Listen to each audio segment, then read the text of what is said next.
चलिए बच्चों स्टार्ट करते हैं आज की क्लास। बच्चों कल हमने पढ़ा था सक्रियता श्रेणी।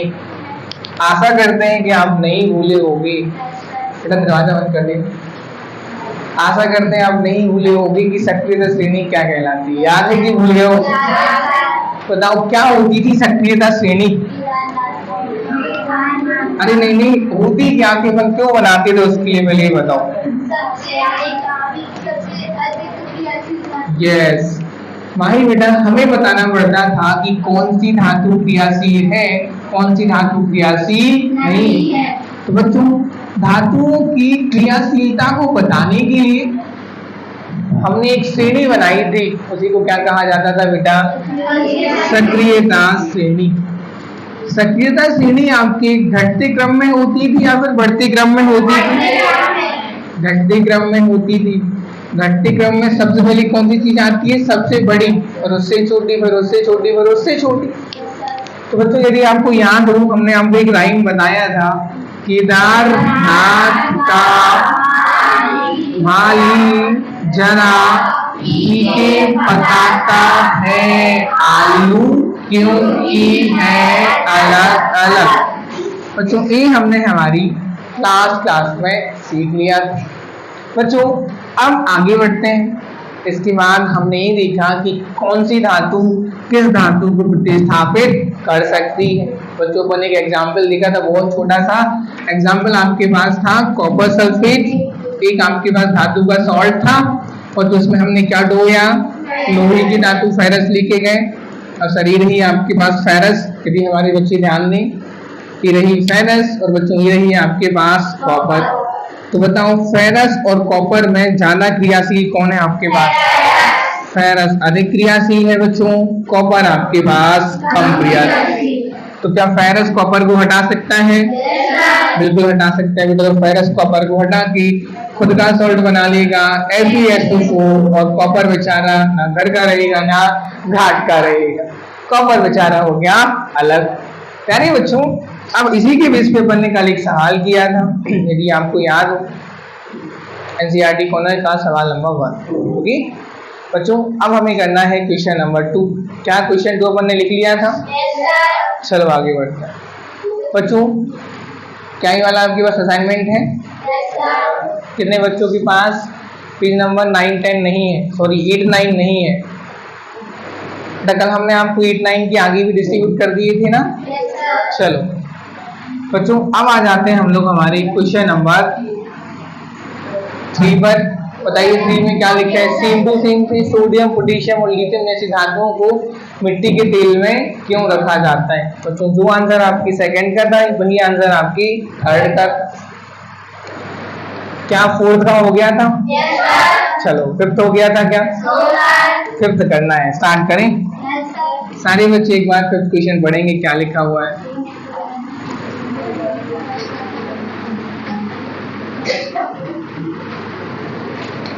तो मतलब बताइए आपको क्या समझ में आ रहा है?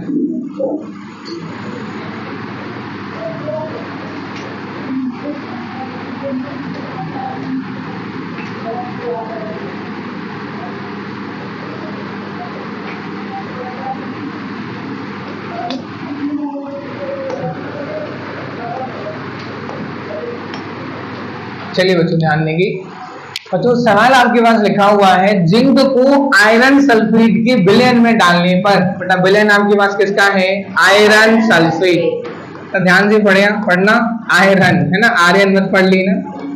Iron sulphate FeSO4 LmSO4। अरे हाँ है ना। इसमें क्या ढूंढ है बच्चा बाटी अपन? जिंक क्या होती है आपके पास? चलो क्या विस्थापन अभिक्रिया हो पाएगी? चेक करते हैं सर। ये रहा आपके पास फेरस और बच्चों ये रहा आपके पास जिंक। कहाँ गया जिंक? ऊपर। तो बताओ जिंक और फेरस में कौन अधिक क्रियाशील होगा? जिंक अधिक क्रियाशील होगा, फेरस क्या जिंक फेरस को हटा सकता है? तो क्या बन जाएगा आपके पास? Zinc sulphate. बेचारा बाहर कौन निकल आएगा आपके पास? फेरस निकल आएगा बाहर। क्या आप हमें सॉल्ट का नाम बता पाएंगे बच्चों? Zinc sulphate. बच्चों यही आपको अभिक्रिया लिखनी थी। नोट करेंगे आप अपनी कॉपी में।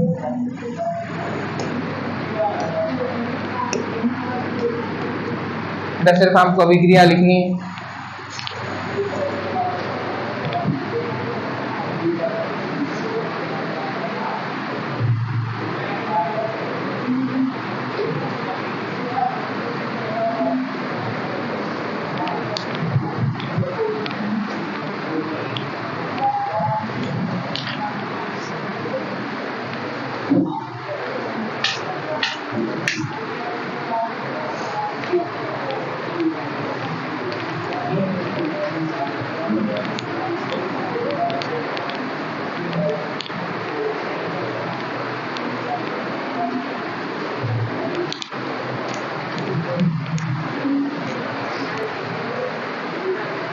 हो गया बच्चों सभी का नोट, आगे बढ़ा जाए। चलिए अगला सवाल, क्वेश्चन नंबर 6। थोड़ा सा 6 लेंदी है, लेकिन हमारे बच्चों में कंसेप्ट बनता है तो सर हमारे बच्चे बड़ी आसानी से कर सकते हैं। अच्छा सक्रिय श्रेणी आप याद करोगे कि आपको याद हो गई है? चलो सर देखते हैं। बच्चों सवाल पढ़िए, और ऐसा सवाल 1 नंबर में आता है और बहुत संभावना है कि 2024 में भी ऐसा सवाल 1 नंबर में आपको देखने मिल जाए। पढ़िए सवाल क्या लिखा है। निम्न में से, चलिए ठीक है, कुछ बच्चों का आंसर आ गया है, चेक करते हैं सही है कि गलत। तो सवाल लिखा हुआ है निम्न में से कौन सा युगल, युगल मतलब जोड़ी, जोड़ी बोलना है जोड़ी बोल दो, जोड़ा बोलना है जोड़ा बोल दो, निम्न में से कौन सा युगल प्रतिस्थापन अभिक्रिया देगा। बेटा एक एक के बारे में देखना है। जैसे हमने बोला पहला केस क्या लिखा है, NaCl और कॉपर धातु, तो मन को चेक करना है क्या इनमें प्रतिस्थापन हो सकती है कि नहीं हो सकती। चलिए बेटा चेक करते हैं। पहला वाला आपके पास लिखा है NaCl और आपके पास कौन सी धातु है बेटा, कॉपर धातु। तो आप हमें बताओ NaCl ही हो गए होंगे आपके पास कॉपर धातु। सर ये रहा आपके पास सोडियम और बच्चों ये रही आपके पास कॉपर। बताओ ज्यादा क्रियाशील सोडियम, कम क्रियाशील कॉपर। क्या बेटा कॉपर सोडियम को प्रतिस्थापित कर सकता है? कॉपर इसको प्रतिस्थापित नहीं, इसमें प्रतिस्थापन नहीं होगा। चलिए सर दूसरा देखते हैं क्या लिखा है बच्चा पार्टी आपके पास, एल्यूमिनियम धातु और मैग्नीशियम क्लोराइड। सब पहले तो यहाँ बात कर लेंगे बच्चों, एल्यूमिनियम धातु ये रही, बोलो हाँ या ना बच्चों। ये आपके पास क्या है, मैग्नीशियम। अधिक क्रियाशील कौन हो गई, कम कौन हो गई बेटा, तो क्या एल्यूमिनियम मैग्नीशियम को हटा सकती है? एल्यूमिनियम तो कैसी है, कम क्रियाशील, मतलब सेकेंड में प्रतिस्थापन नहीं हो सकता। तो थर्ड देखते हैं, सिल्वर धातु क्या लिखी है बच्चा पार्टी, फेरस सल्फेट। हमारे बच्चे बिना टेबल को देख के बता सकते हैं क्या सिल्वर धातु के पास इतना पोटेंशियल है, क्या सिल्वर धातु फेरस को हटा सकती है? क्योंकि सर सिल्वर और गोल्ड कहाँ आते हैं, सबसे नीचे। सिल्वर गोल्ड सबसे कम क्रियाशील है और सबसे कम क्रियाशील होने के कारण इनको कोई प्रतिस्थापित नहीं कर सकता। लेकिन सॉरी ये किसी को प्रतिस्थापित नहीं कर सकते, मतलब सिल्वर और गोल्ड के पास इतनी पोटेंशियल नहीं है कि दूसरे को प्रतिस्थापित कर सके। लेकिन आप हमें बताओ, हम आपसे कहें कि आपके पास मान लो है सिल्वर नाइट्रेट AgNO3, मान लो इसके पास हम सोडियम लेके आ जाए या फिर मान लो हम अपना आयरन लेके आ जाए, आयरन सिल्वर को हटा सकता है? सर आयरन क्या सर, आप इन सारी धातुओं में से कोई भी एक धातु उठा लो, सबकी सब धातुएं क्या करेंगी, सिल्वर को हटा देंगे। तो सिल्वर और गोल्ड की ऐसा समझ लो कीमत ही नहीं है यहाँ पे, सबसे कम क्रियाशील है। कोई भी धातु आएगी तो उनको निपटा के चली जाएगी, उनको प्रतिस्थापित कर जाएंगी। हाँ लेकिन सर गोल्ड और सिल्वर किसी दूसरी धातु को प्रतिस्थापित नहीं कर सकते, क्योंकि दोनों कैसे हैं आपके पास, कम क्रियाशील। बच्चों सवाल में वापस लौटते हैं, मतलब सिल्वर फेरस को प्रतिस्थापित नहीं कर सकती। तो थर्ड वाला क्या हो गया आपके पास, गलत, मतलब सही कौन सा हो जाएगा आपके पास, फोर्थ वाला। फिर भी देख लो AgNO3 सिल्वर नाइट्रेट, कौन सी धातु लेके आ रहे हैं बच्चों, कॉपर धातु। सर ये रही आपके पास कॉपर और बच्चों ये रही आपके पास सिल्वर। सिल्वर कैसी है? कम। कॉपर कैसी है? अधिक। बताओ क्या कॉपर सिल्वर को हटा सकती है? यहाँ पे आपके पास क्या बन जाएगा बेटा? Copper nitrate. सिल्वर क्या हो जाएगी आपके पास? अलग हो जाएगी। बताइए क्या चौथे में आपका प्रतिस्थापन हो सकता है कि नहीं हो सकता है? तो टिक लगाएंगे आप। Option number D. ऐसा सवाल 1 नंबर में आ जाए, सरप्राइज तो नहीं होगे? चलो बच्चों आगे बढ़ते हैं। अगला सवाल देखिए क्या लिखा है आपके पास।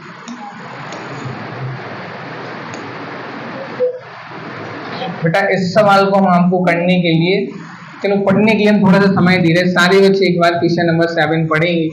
हमारे सारे बच्चों के पास असाइनमेंट्स हैं।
चलिए बच्चों पढ़ा। चलो बेटा यहाँ लौटते हैं। फिर अभी तक आपको समझ में नहीं आया होगा सर कि इसमें करना क्या है, क्या सवाल है, क्या दिया है। एक बार हमें समझाने दो इसको। बच्चों ये आपके पास 4 धातुएं थी। एक धातु ए, एक बी, एक सी, एक डी। अब हमें नाम नहीं पता सर कि ये धातु कौन सी है, बी कौन सी है, सी कौन सी है और डी कौन सी। बेटा अब देखो इन चारों धातुओं को अपन ने अलग अलग विलयन के अंदर डुबोया। जैसे यहाँ पे लिखा हुआ है कि सर धातु ए को आपने किसके अंदर डुबोया? Iron sulphate. हमारे बच्चे जानते हैं सर आयरन सल्फेट के अंदर कौन सा सॉल्ट हो जाएगा? मतलब FeSO4। कौन सी धातु हो जाएगी आपके पास? Fe हो जाएगी। कॉपर सल्फेट के पास CuSO4। कौन सी धातु हो जाएगी? कॉपर। जिंक सल्फेट के पास ZnSO4। सिल्वर नाइट्रेट के पास AgNO3। क्या हमारे बच्चों को लास्ट तक दिखाई दे रहा है बेटा? योग्यता दिखाई दे रहा है? चल समय बेटा अब देखो इसमें कहा जा रहा है आपसे कि जो टेबल बनी है, इसलिए हम टेबल को अच्छे से दिखाएं आपके लिए। यहाँ देखिए अपन लाइन्स और बना देते हैं ताकि आपको कोई कंफ्यूजन ना हो। चलो बच्चों ध्यान देंगे, जब धातु ए ने आयरन सल्फेट के साथ अभिक्रिया की, मतलब यहाँ पे आपके पास आयरन सल्फेट होगा, इसकी अभिक्रिया अपन ने किससे कराई प्यारे बच्चों? धातु ए से। तो धातु ए ने कोई अभिक्रिया नहीं की। इसका मतलब यदि हम फेरस सल्फेट में धातु ए मिला रहे हैं और कोई अभिक्रिया नहीं हो रही, इसका मतलब क्या ये होगा कि धातु ए आपकी कम क्रियाशील होगी और धातु फेरस आपकी अधिक क्रियाशील होगी। बोलो हाँ या ना? तभी तो इस ए धातु ने जो कि कम क्रियाशील थी फेरस को, जो कि अधिक क्रियाशील थी, उसको हटा नहीं पा रही। क्या हमारे बच्चों को पॉइंट समझ में आया कि नहीं है? तो इसका मतलब यहाँ पे कोई अभिक्रिया नहीं हो रही। चलो सर आगे देखते हैं बेटा। अब आपके पास कौन सा सॉल्ट है? Copper sulphate. पिंक कलर दिखाई दे रहा है सभी को?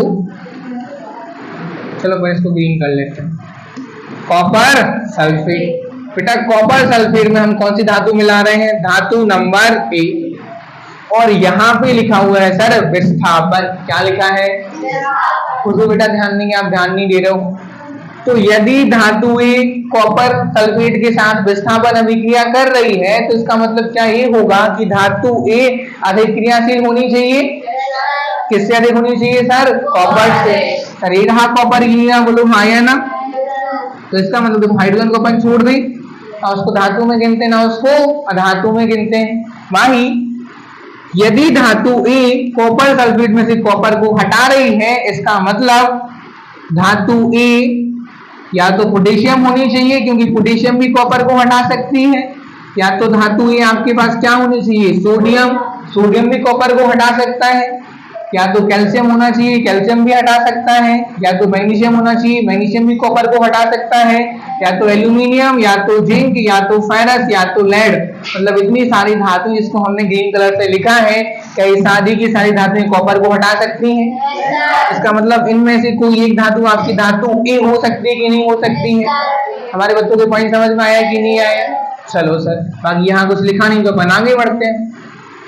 बेटा आ जाते हैं सेकेंड धातु पे। कलर चेंज कर लेते ताकि बच्चों को कंफ्यूजन ना हो। चलो ये रही बेटा आपके पास धातु नंबर बी। बेटा जब हमने धातु बी को किससे मिलाया? आयरन सल्फेट से धातु बी को, तो यहाँ पे विस्थापन अभिक्रिया हो रही है। इसका मतलब बेटा क्या ये धातु बी फेरस की तुलना में अधिक क्रियाशील होगी कि नहीं होगी? और फेरस कैसा हो जाएगा? कम क्रियाशील।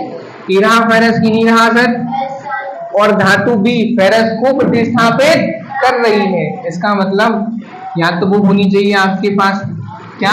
पोटेशियम, या तो सोडियम, या तो कैल्शियम, या तो मैग्नीशियम, या तो एल्यूमिनियम, या तो जिंक। इसका मतलब बेटा क्या यहाँ पे इन सारी धातुओं में से कोई एक धातु आपकी धातु बी हो सकती है कि नहीं हो सकती?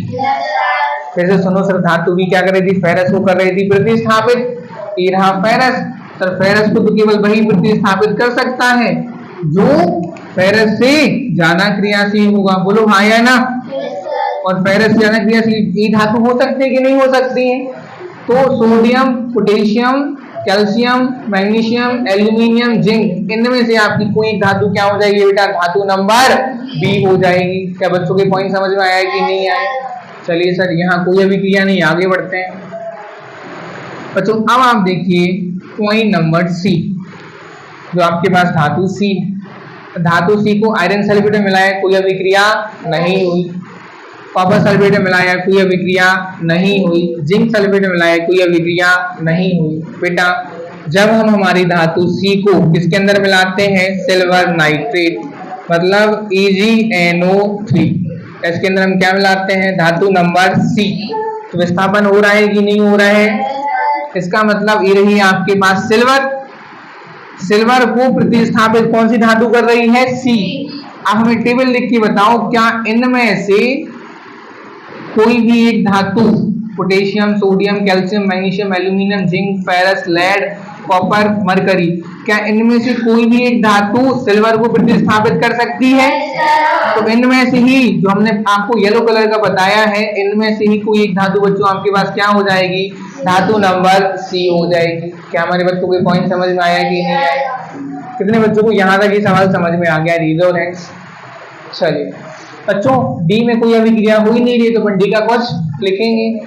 चलो आगे देखिए, तो हमारे बच्चों को समझ में आ गया सर।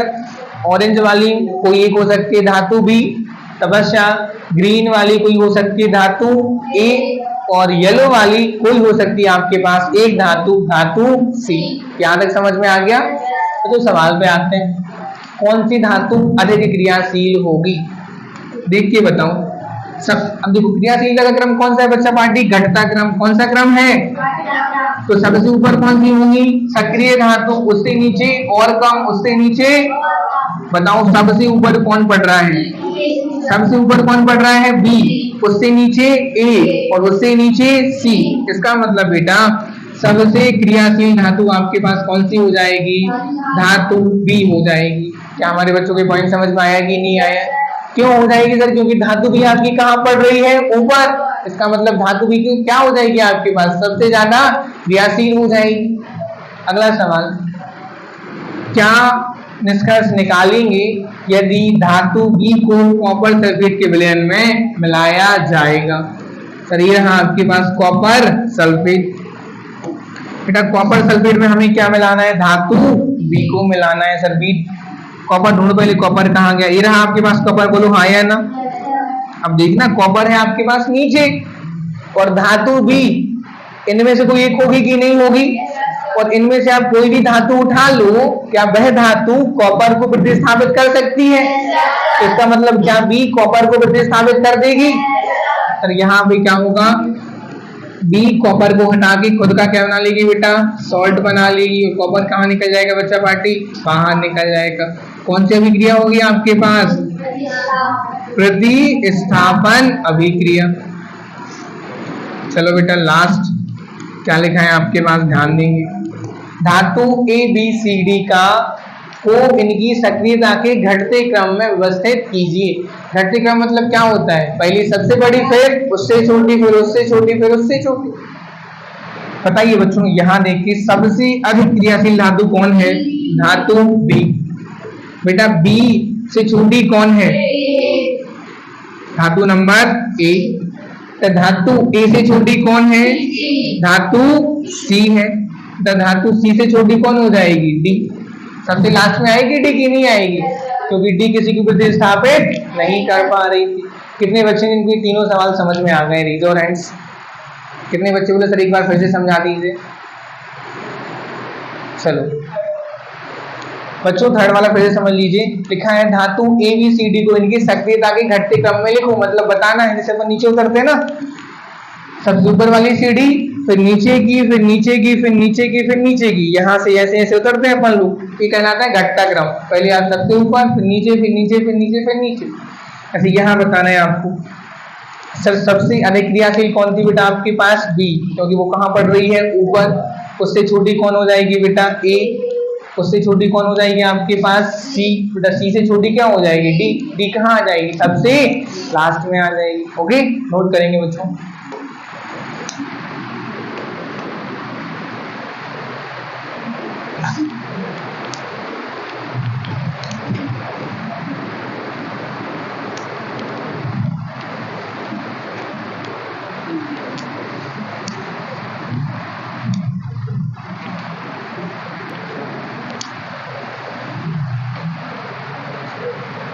तो यहाँ से दिखाई देता है तुम लोग को? दिखाई दे रहा है क्या? लिखे बोल दिया करो नहीं दिखाई देता है ना।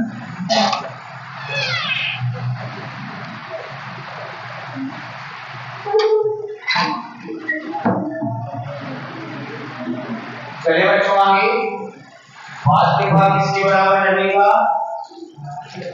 अगर फॉर्मल हो यार वास्तविक भाग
हो गया बच्चों सभी का नोट? चलिए बच्चों आगे बढ़ा जाए। बेटा पूरा नोट तो नहीं कर लिया तुमने? तो सिर्फ आंसर्स लिखने थे, ठीक है? चल बेटा, ऐसा सवाल सफिशिएंट है 3 से 4 नंबर में आने के लिए। यदि ऐसा सवाल 4 नंबर में आ जाए तो आपको बिल्कुल भी सरप्राइज नहीं होना है। कर पाओगे कि नहीं कर पाओगे? चल बच्चों, एक सवाल है एनसीईआरटी में। देखो एनसीईआरटी किताब ही ऐसी है बच्चों कि टॉपिक भले ना दें आपको, लेकिन उसके सवाल जरूर दे देते हैं। बच्चों यदि थोड़ा सा हम रिवीजन करें तो हमने धातुओं के सारे रासायनिक गुण पढ़ लिए। अब केवल वही बच्चे आंसर कर पाएंगे जो बच्चे रिवीजन कर रहे हैं और पढ़ के आते हैं। सर पहला हमने गुण देखा बच्चों कि जब कोई धातु ऑक्सीजन गैस के साथ क्रिया करती है तो क्या बनाती है बच्चों? धात्विक ऑक्साइड बनाती। फिर अपन ने इसके अंदर भी पढ़ा था कुछ, उसको हम हटा देते हैं। अगला, जब आपकी धातु जल के साथ क्रिया करती है तो भी क्या बनता है? धात्विक ऑक्साइड के साथ कौन सी गैस निकलती है? हाइड्रोजन गैस निकलती है। तो फिर अपन ने पढ़ा, यदि आपको याद हो, क्या आपकी धातु किसी अम्ल के साथ क्रिया करेगी तो क्या क्या बनता है? सॉल्ट बनता है और हाइड्रोजन गैस बनती है। लास्ट, जब कोई धातु एक किसी दूसरी धातु के, धातु बी के सॉल्ट यहाँ लिखते हैं, दूसरी धातु के सॉल्ट के साथ अभिक्रिया करती है और यदि ए बी से अधिक क्रियाशील हुई तो क्या ए बी को उसके सॉल्ट में से प्रतिस्थापित कर देती है? कौन सी धातु का सॉल्ट बन जाएगा?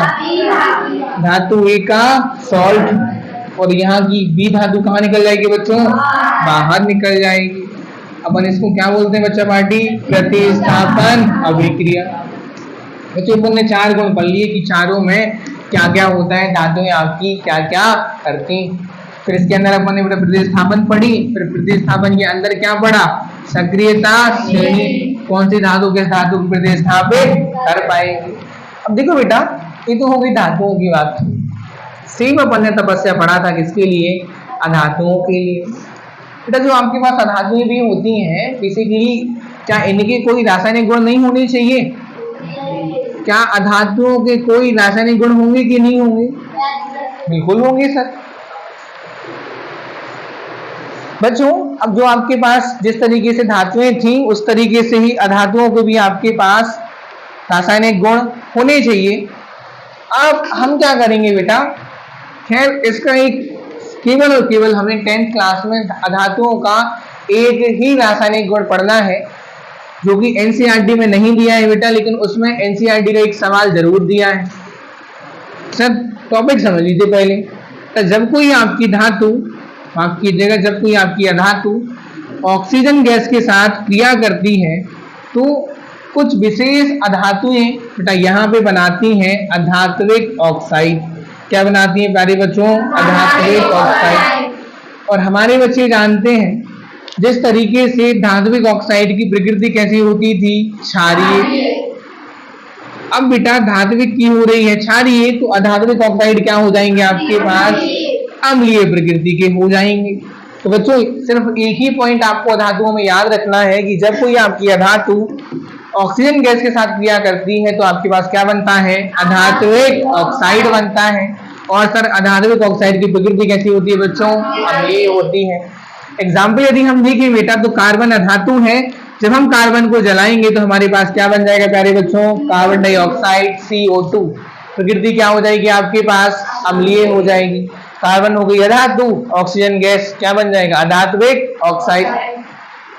सर सल्फर आपके पास अधातु है, गंधक लोहान, बताया था कि नहीं बताया? उसको बेटा अपन जलाएंगे तो उसका क्या बन जाएगा? Sulphur dioxide. और सल्फर डाइऑक्साइड भी क्या हो जाएगा आपके पास? अम्लीय हो जाएगा। सर एक और गैस उठा लीजिए आप, नाइट्रोजन। बच्चों नाइट्रोजन भी आपके पास क्या होती है? अधातु होती है। जब नाइट्रोजन को अपन जलाएंगे तो बेटा आपके पास क्या बन जाएगा? Nitrogen dioxide. क्या बन जाएगा बच्चों? तो ये भी आपके पास कैसा हो जाएगा? अम्लीय हो जाएगा। यहाँ देखो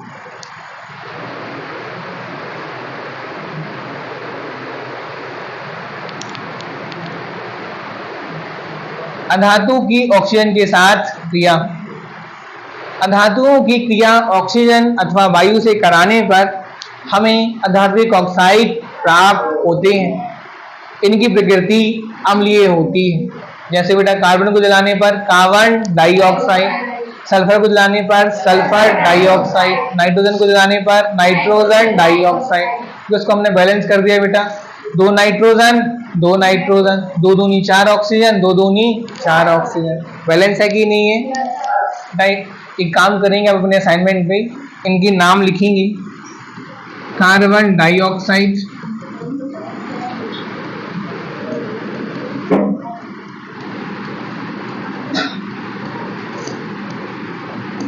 सल्फर डाइऑक्साइड,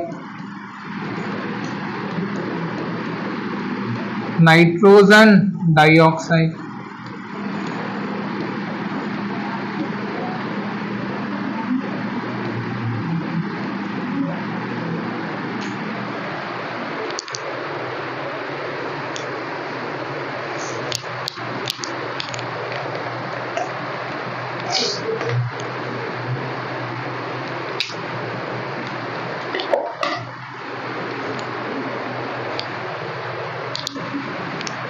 हो गया बच्चों सभी का नोट? चलिए तब सवाल पढ़ते हैं। एनसीईआरटी कॉर्नर का सवाल पढ़िए, क्या लिखा है, आपको क्या समझ में आना है।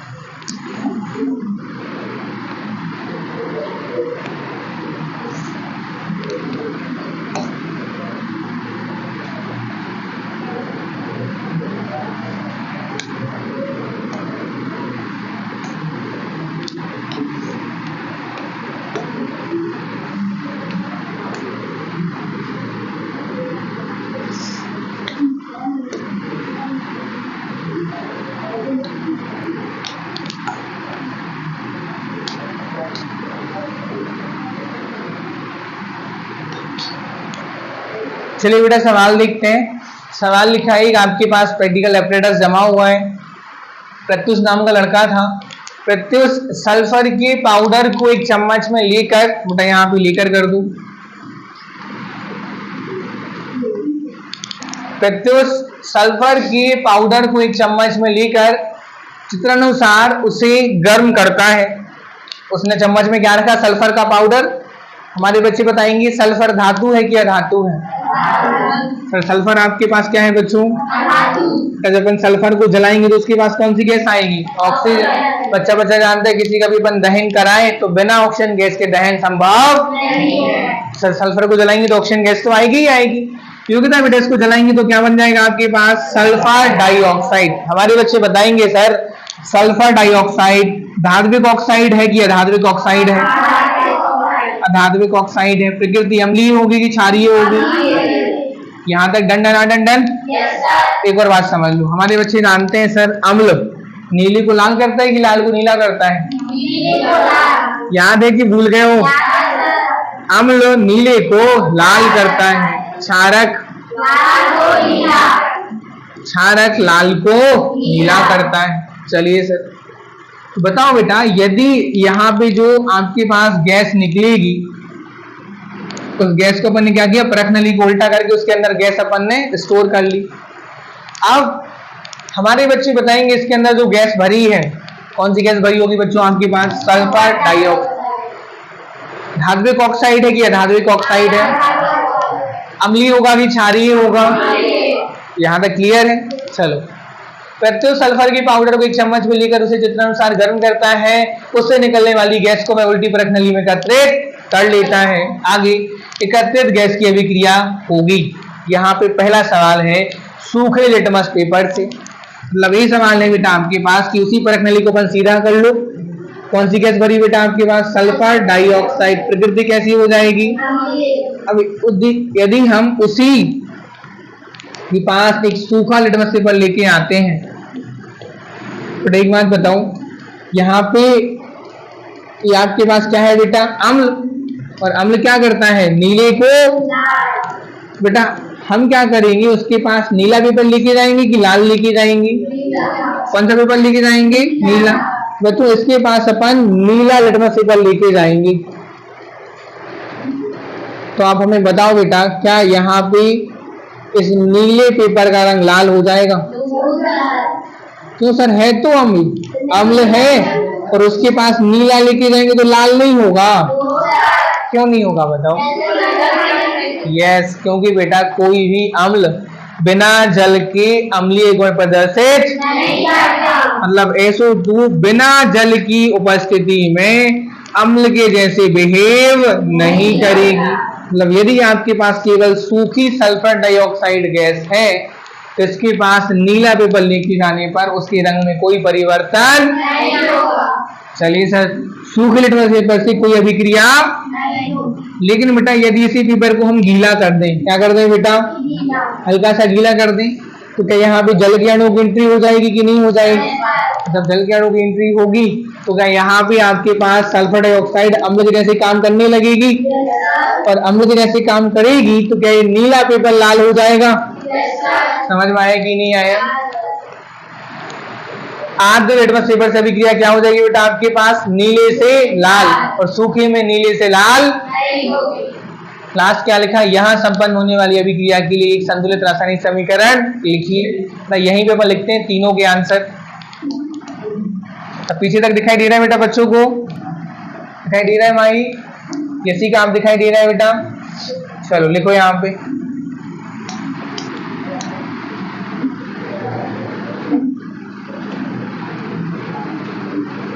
सूखा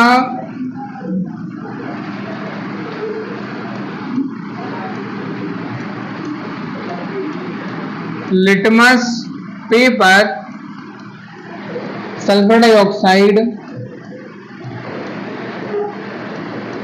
गैस से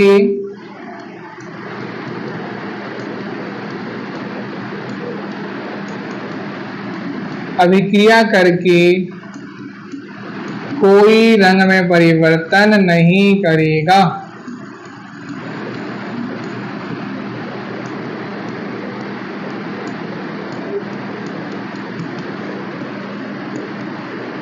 आर्द्र मतलब क्या होता है बेटा? आर्द्र मतलब क्या होता है?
नोट करेंगे बच्चों।